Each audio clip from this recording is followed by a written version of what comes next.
موږ د 1402 کال نه تر اوسه پورې په عملیاتي چارو کې په سوداګریزو چارو کې او خصوصي سکتور د پانګونې په برخه کې ګاونډیو هیوادونو ته او داخلي شرکتونو ته د برېښنا د پیر د پیسو په ورکړه کې په اداري چارو کې او ظرفیت په لوړونه کې په دې ټولو بخشونو کې ښې لاسته راوړنې لرو.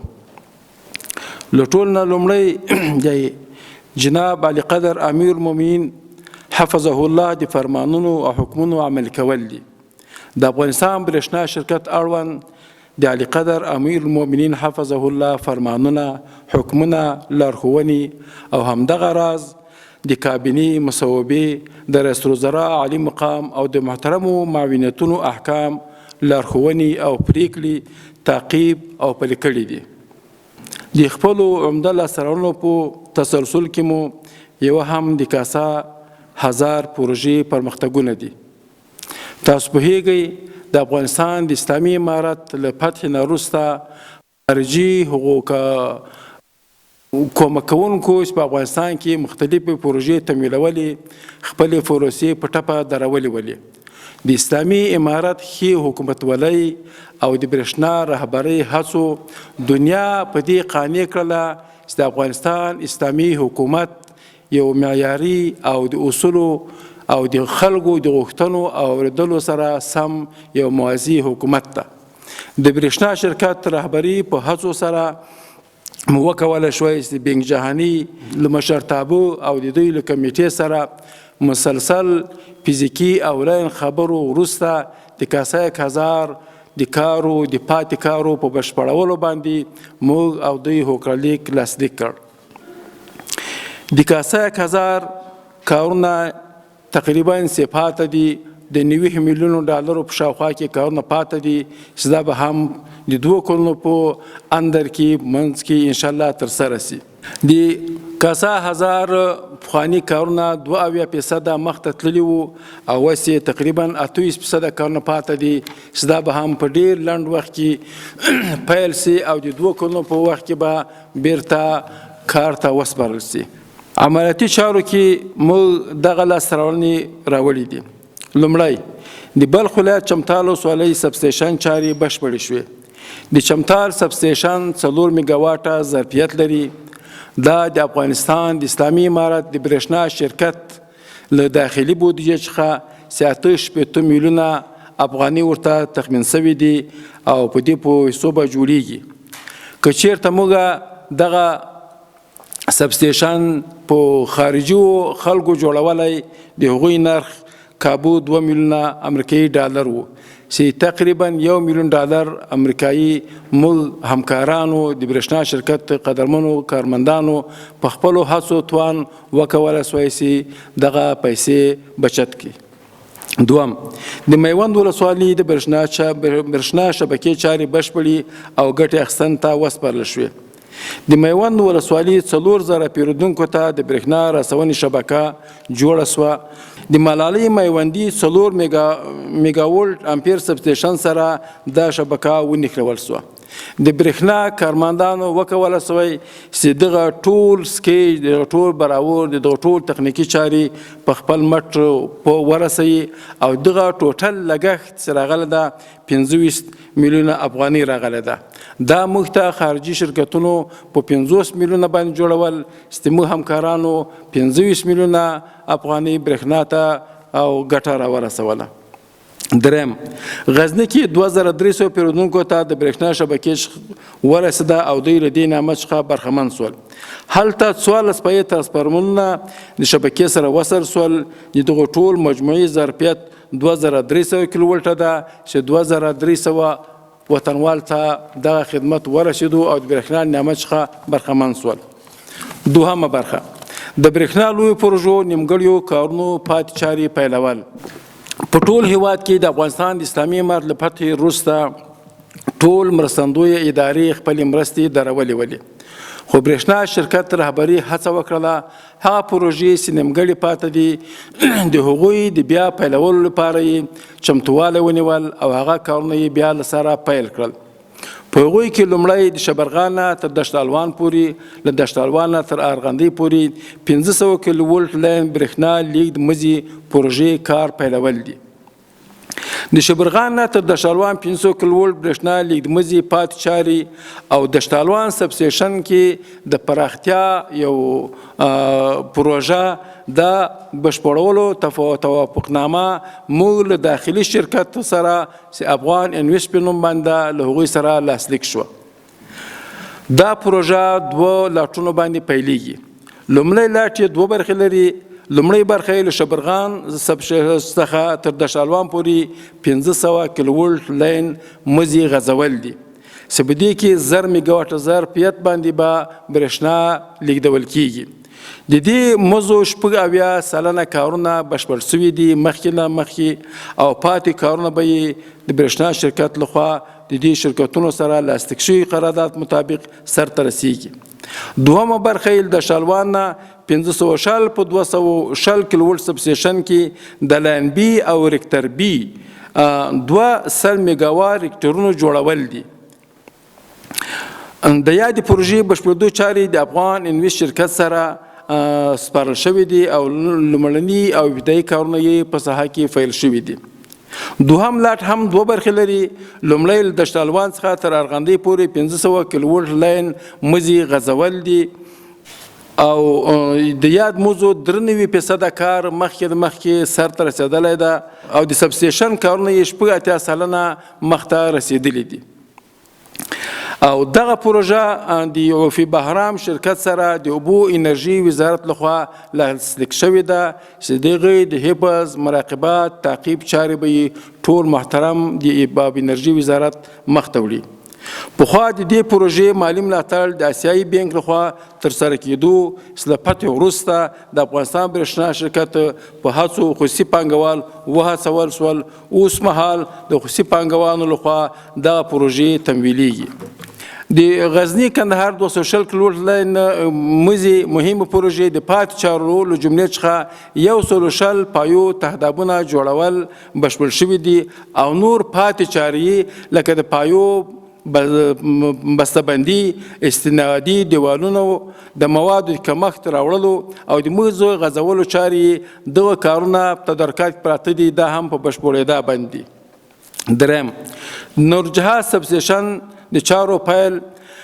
نورجهاز سب سټیشن 200 په 110 کیلو ولټ سب سټیشن د ډیزاین جوړولو او نصب چارې د افغانستان برېښنا شرکت مالي ملاتړ د ترکمن انرګو شرکت سره په 3.5 میلیون ډالر امریکایي ډالر باندې لاسلیک شوی و.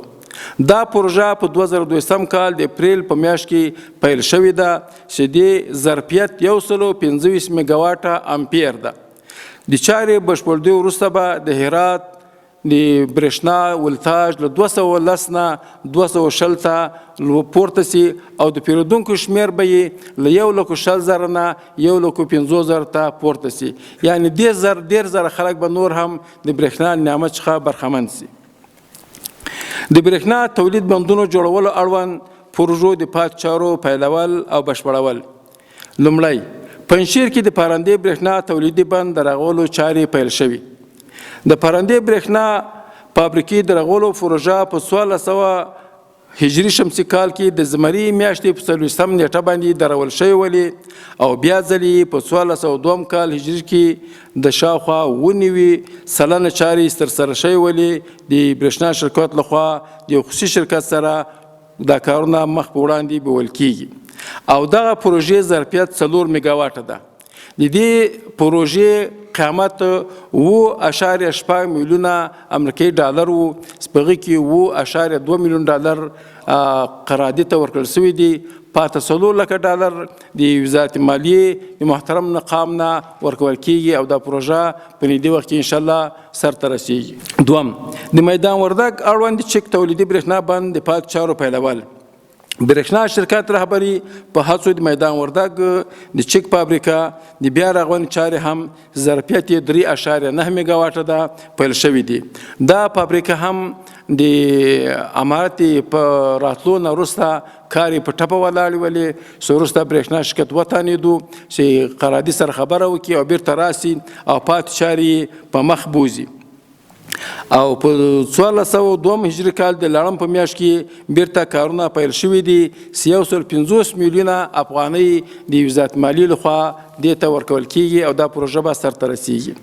د کونړ ولایت د ماڼوګي د برېښنا تولید فابریکې د کار فایل د دې پروژې ظرفیت 1.2 میګاواټ دی چې د کونړ ولایت زرګونه پیرودونکي له دې برېښنا نه برخمن کیږي. دا پروژه داخلي شرکت ته افغانستان شرکت ته د امین کاپیسا په نوم باندې دغه ته قرارداد ورکړل سوی وله. له بده مرغه چې کله برېښنا شرکت دا پروژه تسلیموله په دې کې خورا زیاتې نیمګړتیاوې ولې او قراردادي شرکت د قرارداد مختبولو ته حاضر نسو. برېښنا شرکت د خپل همکارانو په مټه باندې کوشش وکړ او دا پروژې کاري روانې کړي دي. د اسعاباد برېښنا تولیدي فابریکې رغول دا پروژه په 1.250 لکه امریکایي ډالر یعنی 12,50,000 امریکایي ډالرو په ارزښت باندې د اوزبر کمپنۍ چې جرمني کمپنۍ ده له هغې سره قرارداد سوی و. د اسلامي امارت وروسته یې کارونه په ټپه ولاړ ول. د برېښنا شرکت د رهبرۍ په هڅو باندې قراردادي ته قناعت ورکړل سو او راغلو خپل نفر راولېږل. د دې پروژې پاتې کارونه هم بشپړ کړل. په نږدې وخت کې به تاسو هم انشاءالله د افتتاح شاهدان اوسئ. د برېښنا شرکت د لیږدمزو تولید او شبکې برخه د کندهار برېښنا کوټ 110 کیلووټ سبسټیشن لاین بي چې بودیجه د امریکا متحده ایالاتو د یوساید ادارې لخوا ورکول کېده او کارونه یې له همدې امله درېدلي وو چې هغوی دلته کار نه کوي. له نیکه مرغه د افغانستان برېښنا شرکت په خپله بودیجه باندې کارونه بیرته پیل کړل. د دې پروژې ساختماني چارې ترسره شوې دي او پاتې چارو لپاره یې 26.9 میلیونه افغانۍ ځانګړې شوې دي او قرارداد یې هم لاسلیک شوی ده. دوم د کورنیو چارو وزارت 20 تاسیساتو ته چې دغه بشپړ براور تخمین او ډیزاین د برېښنا شرکت کارمندانو کړی ده او د برېښنا له عمومي شبکې سره وصل شول او 6 پروژې نورې تر پوښښ لاندې دي تر کار لاندې چې هغه به هم په نږدې وخت کې شبکې سره وصل شي. د ملي دفاع وزارت 14 تاسیساتو ته چې دغه هم ټول کارونه برېښنا شرکت کدرونو په خپله مخته وړی ده او دا کارونه سرته رسولي دي او له برېښنا او ملي لاین سره د دوی شبکې وصل شوي دي.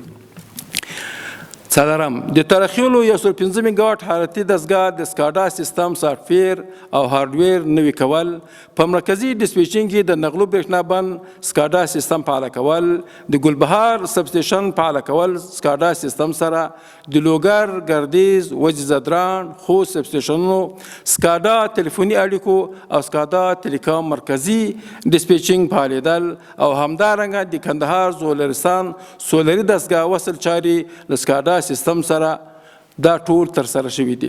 که چیرته مو دغه پروژې بل چا ته قرارداد ورکولې 1,80,000 امریکایي ډالر مصرف ورباندې راتلو له نیکه مرغه دا د موږ خپلو انجینرانو دا کارونه ترسره کړي دي. پنځم له کابل ارغندې سبسټیشن څخه تر لوګر پکتیا وزیزدران او خوست سبسټیشن پورې د نوي فایبر OPGW مزي رغول یا د مزي د برېښنا پایو د اطلاعاتو او لرې لارې څخه د اړیکو نیولو په موخه استفاده کیږي. د دې مزي د بیا رغونې چارې بشپړې او د سکاډا سیستم ته چمتو شول. د دې پروژې بشپړولو سره د کابل ټول سبسټیشنونه او له کابل څخه تر لوګر پکتیا خوست پورې سبسټیشنونه د سکاډا او ټیلیکام سیستم سره ونښتول شول او مرکزي ډسټریبیوشن سره اړیکې فعال شوې. د کور دننه برېښنا تولید تجهیزات کې د ځان بسانې په لور ګام اخیستنه. په 1402 کال کې د برېښنا شرکت تخنیکي ټیم وتوانید چې کابو 10,609 مختلف ساز پایې 10,306 میټر بکسونه 3,002 براکټ او همدارنګه 155 شاوخوا کې سویچ بورډونه تولید کړي. د ټول داخلي تولیداتو برېښنا شرکت ته شاوخوا 14,90,000 افغاني ګټه رسولې ده. د برېښنا شبکو پراختیا په 1402 کال کې په کلونو کې د برېښنا رسونې په موخه د هېواد په بېلابېلو ولایتونو کې 228 ترانسفارونه له شبکې سره نښلول شوي دي چې 8344 وطنوال له دې لوی نعمت نه برخمن شوي دي. شپږمه برخه د حفظ او مراقبت د برخې پروژې. اول له ارغندۍ څخه تر غزني پورې 200 کیلو ولټ برېښنا لیږدمزي د یو سرکټ رغول. د ارغندۍ نه تر غزني پورې 200 کیلو ولټ برېښنا لیږدمزي په جګړو کې له منځه تللي وو او زیانمن شوي وو. د برېښنا شرکت د دې موضوع یو سرکټ جوړ کړ، په 3 میاشتې اندر کې جوړ کو او په خپله د برېښنا شرکت همکارانو جوړ کړه چې په دې باندې د موږ لګښت 45 میلیونه افغانۍ راغی. د دې یو سرکټ د جوړونې موږ له خارجي کمپنیو سره خبره وکړله، هغوی راته په اخیر نرخ 12 میلیونه امریکایي ډالر ریټ او نرخ راکړ. دا یو ډیر لوی تفاوت ده چې زموږ کارمندان لله الحمد په خپلو ژوندونو کې خپل کارونه په خپل علمیت باندې مخ ته وړي. دوم د سروبي برېښنا فابریکې کورنۍ جنراتور اساسي ترمیم. د برېښنا شرکت فني او تخنیکي کارکونکو له 53 کلونو وروسته د برېښنا د سروبي بند یو جنراتور چې خراب شوی و او د هغه ظرفیت 90 کیلو والټ ته راکت شوی و، بیرته ورغول سو او ظرفیت یې 500 کیلو والټ ته لوړ سو. دا په تاریخ کې یوه ښه لاسته راوړنه ده. دریم د نغلو برېښنا تولید فابریکې د بیټري بانک بیا ځلې فعالول. د برېښنا شرکت همکارانو وکولی شوای چې د نغلو برېښنا تولیدي فابریکه کې 108 بیټرۍ موږ لرو چې هغه ظرفیت لاسه ورکړی و. د یوې بیټرۍ قیمت 400 امریکایي ډالر ده چې همکارانو هغه بیا ورغولې او بیرته فعالیت ته سازي کړلې، جوړې کړلې چې په هغه باندې د موږ 43,200 امریکایي ډالر مصرف راتو چې هغه د موږ همکارانو په خپل علمیت سره په خپله پوهه سره دا کار ترسره کړ. همدارنګه د افغانستان کې د نیک اوکراني شرکت د میټرونو تولیدي فابریکه چې دلته به نور هغه فابریکاس په اوکراین کې وه او ښه میټر معیاري میټر تولیدول، د هغوی سره توافقنامه لاسلیک شوې ده، هغه په کابل کې جوړیږي او دلته به معیاري او په نوي سیستم باندې میټرې جوړوي چې هم به موږ داخلي خلک جنې اخلي او هم به خارج ته صادریږي. دریم د پل هاشمي یو ثابت او سیار سبسټیشنونو جوړولو طرحه ارزونه او وروستی کېدل او همدارنګه د نورجهاز سبسټیشن څخه د هرات تر پل هاشمي سبسټیشن پورې 200 کیلو ولټ انتقالي موزي غځولو تړون د کابل ملي او زازو افغانستان شرکت سره لاسلیک شو.